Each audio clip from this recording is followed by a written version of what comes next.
Então, voltando aqui à nossa régua, né? Agora que vocês já entenderam, além de colocar as questões na régua, a gente também coloca os alunos nessa régua. E a localização dos alunos nessa régua, né? Se a gente pegar todos os alunos que fizeram a prova, né, em cada ano, é esse conjunto que vai dar o indicador de cada escola. Vamos dar alguns exemplos de questões, né, para vocês verem a diferença entre questões consideradas mais simples e das mais complexas. Aqui é de quinto ano, a gente pegou um exemplo de quinto ano, de uma questão do Saresp considerada nível de proficiência abaixo do básico. Então, a habilidade seria identificar a fração como representação que pode estar associada a diferentes significados. A questão: Paulo comeu 3 partes de uma barra de chocolate que foi dividida em 8 partes iguais. A que fração representa a parte da barra de chocolate que Paulo comeu? Então, a resposta seriam 3/8. Nós tivemos 72% dos alunos de todo o estado de São Paulo que acertaram essa questão.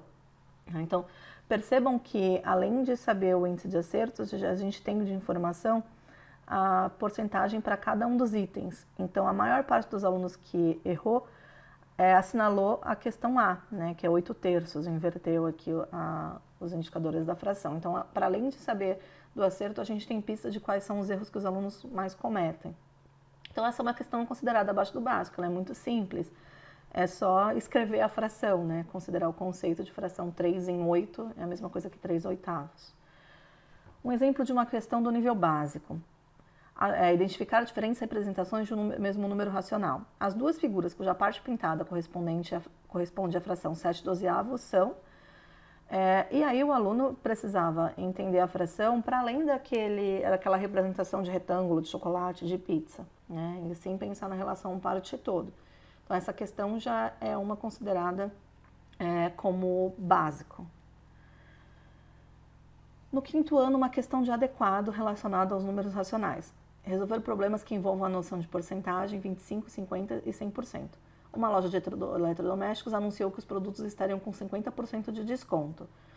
E aí tem o preço original e o preço com desconto de cada objeto. Josiane fez as contas e percebeu que haviam cometido um engano e um dos produtos anunciados não estava com desconto. Qual é esse produto? Então a criança precisaria olhar o preço original e verificar em qual não estaria com 50% de desconto. E no caso aqui seria o espremedor de frutas.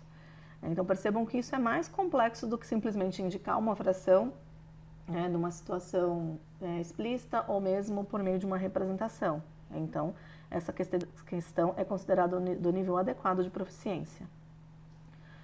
E uma questão do avançado, identificar como fração como representação que pode estar associada a diferentes significados, parte todo, quociente, razão. Carla já usou 1/4 dos selinhos de sua cartela. A cartela de Carla então a criança tinha que calcular quanto que é 1/4 das 24 estrelinhas. Então isso na prova, no relatório de 2011, está considerado como uma questão associada ao nível avançado. Outro exemplo, pegando com números, que talvez seja mais fácil de todo mundo, né, de quem não é da área da matemática, entender a complexidade. Então, uma questão considerada abaixo do básico, do relatório de 2017, mais recente, resolvendo a operação descrita na luz abaixo, tem-se como resultado, e aqui tem as respostas, né? Então, o aluno tinha que resolver essa conta e assinalar a resposta correta. Então, é uma questão considerada abaixo do básico, 91,3% dos alunos acertou este item. Pegar uma questão do básico da mesma prova. A tabela apresenta a área anualmente desmatada na região de Figo no período de 2012 a 2015. A maior área desmatada aconteceu no ano D, então envolve uma leitura e uma comparação de números. Eles tinham que identificar qual que é o maior número, né, e associar a tabela corretamente. É uma questão considerada básica, né, compõe a descrição no ponto 200 da escala do quinto ano, e 84,8% das crianças acertaram essa questão. Uma do nível adequado, compõe a descrição no ponto 225 da escala. Raquel e João compraram um terreno em sociedade. Como Raquel investiu 2 vezes mais dinheiro que João, eles acordaram que a parte de Raquel terá o dobro da área da parte de João. Assinale a alternativa que representa corretamente a área que cabe a Raquel e a área que cabe a João. Então, ela é uma questão mais complexa um pouco, né, envolve um raciocínio proporcional. Nós tivemos 64,8% dos alunos assinalando o item B, que é o correto.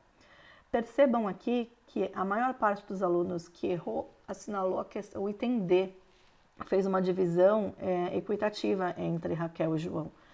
Então, além de saber quantos alunos acertaram, a gente consegue levantar hipóteses dos erros, das incompreensões mais comuns em relação a essa questão. Por fim, uma do nível avançado, que compõe a descrição do ponto 300 da escala de matemática do SARESP do 5º ano, para o relatório de 2017. Uma professora fez um levantamento dos esportes preferidos por seus alunos, obtendo os seguintes resultados. Sabendo que cada aluno voltou em 2 modalidades esportivas, então o número total de alunos dessa turma é igual a... Então, eles precisavam contar quantos alunos tinham respondido essa questão, né, interpretando o gráfico, dando significado ao gráfico. E ainda lembrar que cada aluno votou 2 vezes, né? Então precisava dividir o resultado por 2. Nós tivemos apenas 29,8% dos alunos que acertaram esse item, né? Se a gente soma tudo, a gente obtém 60. Então, a questão que mais atraiu os alunos, o item, desculpa, que mais atraiu os alunos foi o A.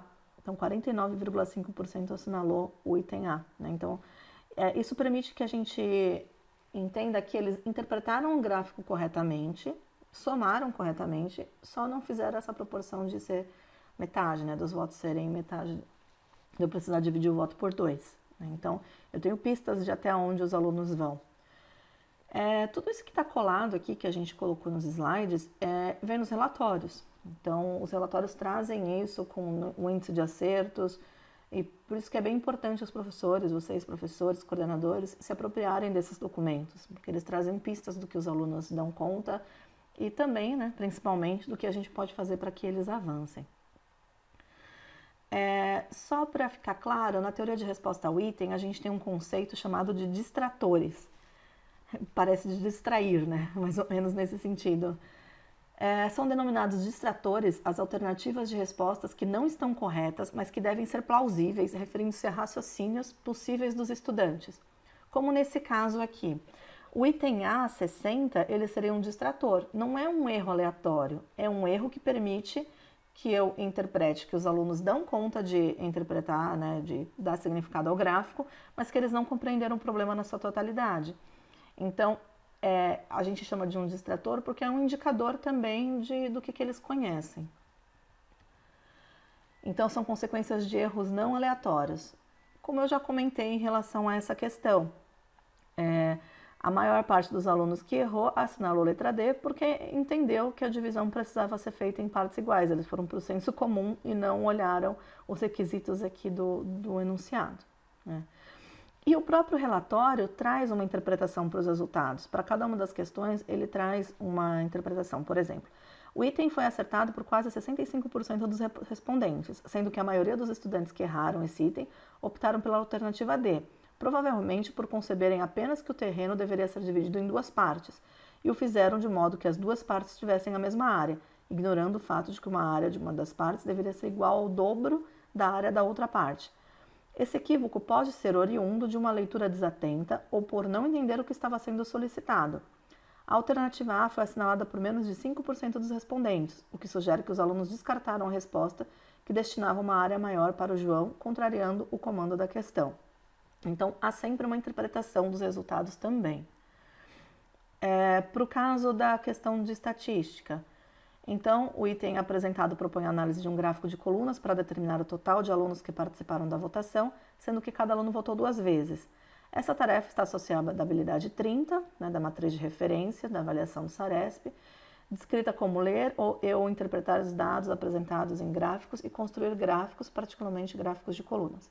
Apesar da leitura e interpretação de gráficos e de colunas apresentar como expectativa desde o 2º ano, pouco menos de 30% indicaram a alternativa correta. Praticamente 50% indicaram a alternativa A como sendo a correta, provavelmente por ser 60 o número obtido a partir da soma de todos os dados apresentados no gráfico. Então, o próprio relatório faz essa análise, né? A alternativa C, escolhida por 18% dos respondentes, que também é um valor alto, indica o valor de 2 colunas da mesma altura. Essa alternativa de resposta pode ter sido escolhida por uma associação indevida da informação. Cada aluno votou em 2 modalidades esportivas, com as 2 modalidades esportivas que apresentaram o mesmo número de votos. Então, percebam que o relatório traz bastante pistas para a gente pensar no processo de ensino e aprendizagem, né? Então a gente recomenda que vocês leiam bastante e se apropriem desses documentos. E aí aqui nessa questão eles dão até algumas sugestões. Então recomenda-se fazer levantamentos desse tipo no decorrer das aulas em que essa habilidade é trabalhada, de modo a possibilitar que os próprios alunos possam perceber os fatos aqui elencados. Perguntas disparadoras podem auxiliar nessa observação, como: qual deve ser a soma dos dados presentes no gráfico após todos votarem uma única vez? E se todos votarem 2 vezes e 3 vezes? Se eu tenho um total de 50 votos para 10 participantes, o que esses dados permitem afirmar? Qual a relação observada entre o número de votos e o número de participantes da pesquisa? Então, eles dão pistas de trabalhos futuros para a sala de aula também, né? E aí a pergunta que fica é, né, já sabendo como essa avaliação é feita e o que significa a gente dizer que os alunos estão num nível básico, avançado de proficiência, conhecendo a matriz também, como que eu analiso os resultados e planejo intervenções? Então, vou mostrar para vocês alguns resultados recentes das avaliações externas no Brasil. Então, a gente tem aqui os resultados do SAEB de 2005 a 2015 em relação aos anos iniciais, anos finais e ensino médio. Então, a gente observa que em relação aos anos iniciais no ensino fundamental, o nível de proficiência vem aumentando. E a média no Brasil é de 219. Como que a gente interpreta esses 219?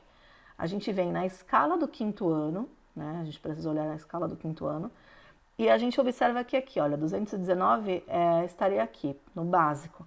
Então, a média nos diz que, em média, os alunos têm nível de proficiência básico no 5º ano. Agora, a gente observa aqui o ensino fundamental anos finais. O nível de proficiência, como esperado, é maior, mas a gente precisa entender o que ele significa. 256 na escala do 9º ano também indica que os alunos estão no nível básico de proficiência. Então, em relação ao que era esperado, não houve um avanço, né? Os dois estão no nível básico de proficiência. Não houve um avanço em relação à classificação da proficiência, do nível. Já no 3º ano, é um pouco mais alto e a média de 2015, que foi o último resultado apresentado, está em 267. Olhando a escala do 3º ano do médio, olha lá, 267 está aqui.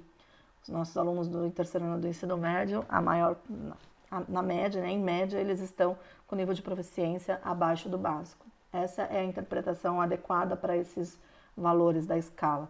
Então, em cada série eu preciso comparar com a escala referida ao ciclo, né? Os relatórios trazem para a gente também, além da média, a distribuição do nível de proficiência. Então, eles mostram para a gente quantos por cento estão no nível 0, quantos por cento estão no nível 1, estão no nível 2, nível 3 e por assim por diante.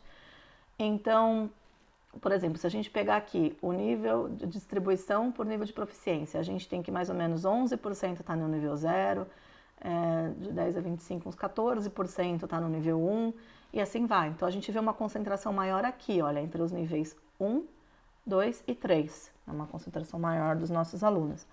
Se a gente transformar esses níveis 0 a 9 para as classificações de proficiência abaixo do básico, adequado e avançado, a gente teve em São Paulo 42, quase 43% dos alunos do 9º ano com nível de proficiência abaixo do básico, 45,34% com a proficiência no nível básico, somente 11,27% no nível adequado e 0,45% no nível avançado.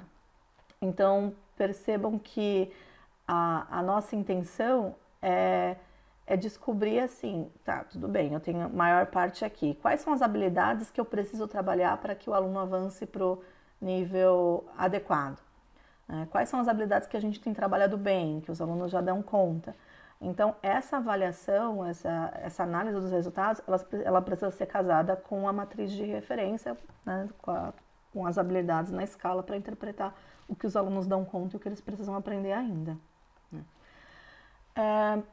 Peguei aqui como exemplo a diretoria de ensino mais próxima aqui da minha região, que é a diretoria de ensino de Santos, em relação ao resultado do SARESP de 2017 do 9º ano.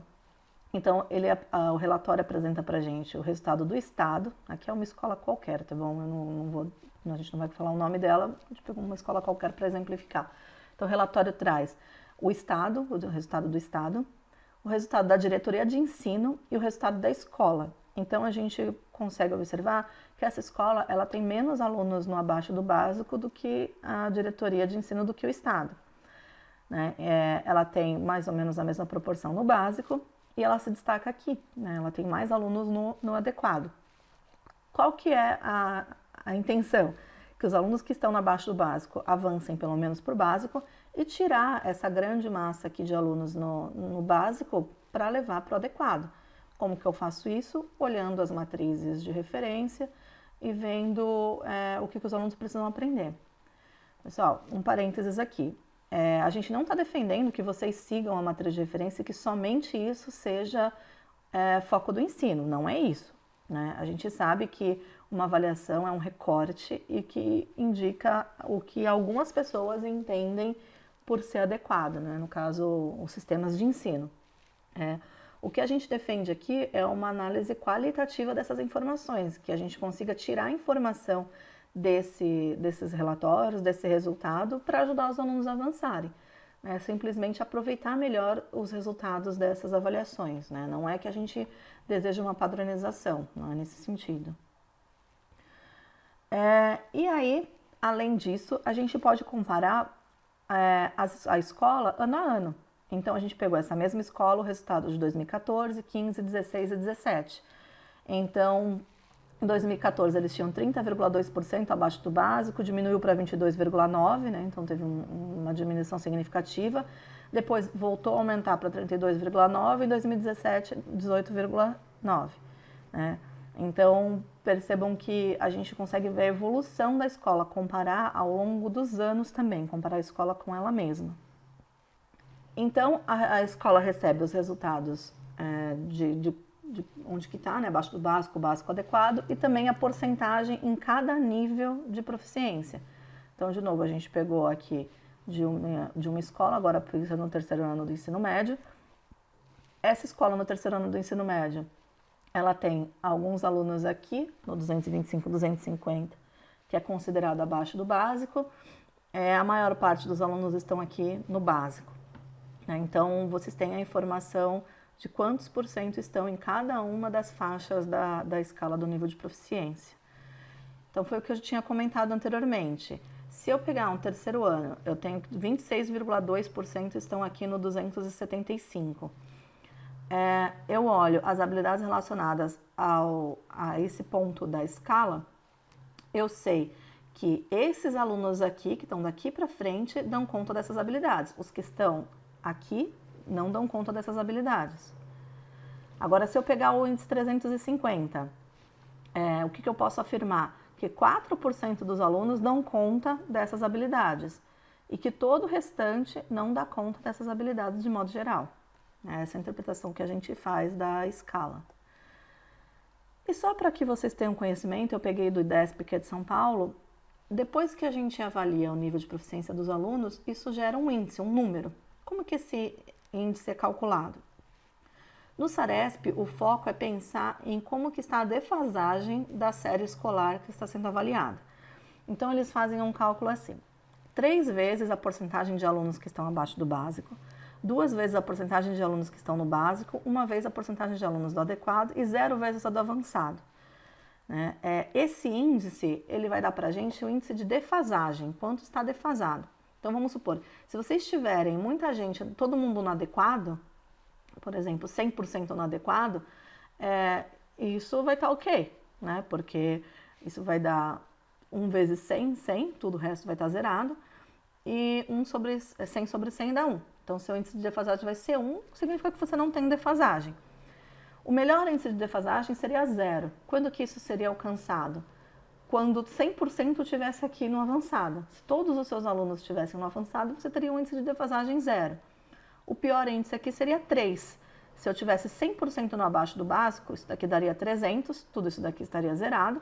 Então, 300 por 100, 3. Então, o primeiro índice calculado, que é o DEF, é o índice de defasagem em relação ao que era esperado para a série. E aí se calcula o índice de desempenho. 3 seria, a gente faz 3 menos o índice de defasagem dividido por 3. Então, se eu tenho índice de defasagem 0, não tenho defasagem, eu ficaria com um ponto aqui dessa divisão, 1 vezes 10, 10. Agora, vamos supor que eu tenha o índice de defasagem, o pior, 3. Isso daria 3 menos 3, 0. 0 vezes 10, minha nota seria 0. Né? Então, quanto maior for a defasagem aqui, menor vai ser a minha nota, meu índice de desempenho.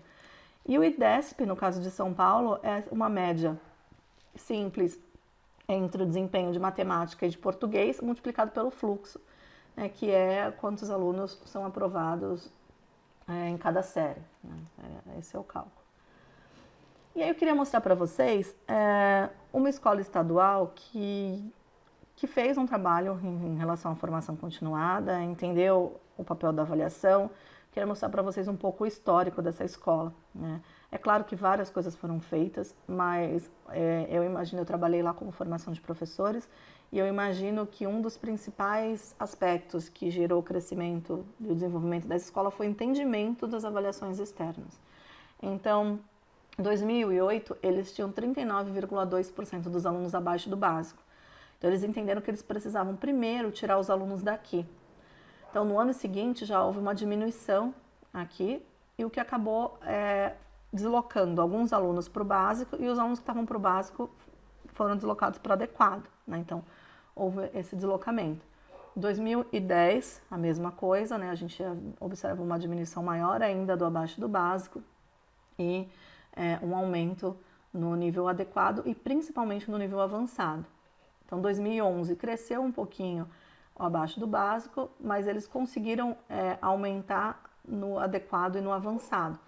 Não tem problema, às vezes a gente tem uma sala, uma série em que os alunos têm mais dificuldade num ano. Né? Se eu tenho compreensão disso, eu interpreto os dados de forma qualitativa e percebo, não, tudo bem, eu sei que isso aconteceu diante de tal fato. Né? Às vezes os professores até já esperam esse resultado. Em 2012 voltou a diminuir, né? Aqui aumentou de novo. E aqui 2014, 2015, 2016, 2017, a gente já observa um avanço maior no adequado e principalmente no avançado. Né? Então, a escola ela tem se consolidado com resultados bastante positivos porque elas dão conta de trabalhar as habilidades do adequado e avançado. Se a gente olhar aqui, eles têm quase 80% dos seus alunos no nível adequado e no avançado. Não é mágica, né? É muito estudo, dedicação, eles fazem várias formações, mas eles também estudam bastante a questão dos resultados, né? Eles tentam interpretar de modo qualitativo. Então, se a gente olhar as notas dessa escola, né, vão subindo, vão descendo de acordo com o desempenho. Começou em 2,76, porque a defasagem deles era muito grande, eles tinham muitos alunos no abaixo do básico, e agora eles já estão com as notas aqui entre quase 7 e pouco. São as notas atuais dessa escola. O que fica dessa conversa? Né? Eu só queria destacar a questão de que a gente não tem a ideia da padronização. Né? Não é a intenção de que os professores sigam somente a matriz de referência e ensinem somente isso, não. Mas a ideia de usar os dados de forma qualitativa, que permitam que a gente pense em intervenções, em replanejamento das nossas ações. Então, conhecendo melhor o cenário da escola, a gente pode pensar no que fazer para que a escola avance. Né? Então, as avaliações estão aí, os alunos fazem todos os anos no estado de São Paulo, imagino que em outros estados também, e a cada 2 anos no Brasil, com a prova Brasil-Saeb. Então, a nossa intenção era que vocês conhecessem um pouco melhor sobre a métrica e principalmente sobre como usar essa métrica para planejar e para pensar no ensino. Se vocês tiverem dúvidas ou sugestões, a gente pede que vocês escrevam aqui embaixo no comentário do vídeo, ou então que mande e-mail para a gente. O meu e-mail é leticia.giordano@ifsp.edu.br. Comentem também sobre temas, sobre outras discussões que vocês queiram que a gente faça. Né? A gente está começando o canal agora, mas é importante o feedback de vocês. Muito obrigada, até a próxima.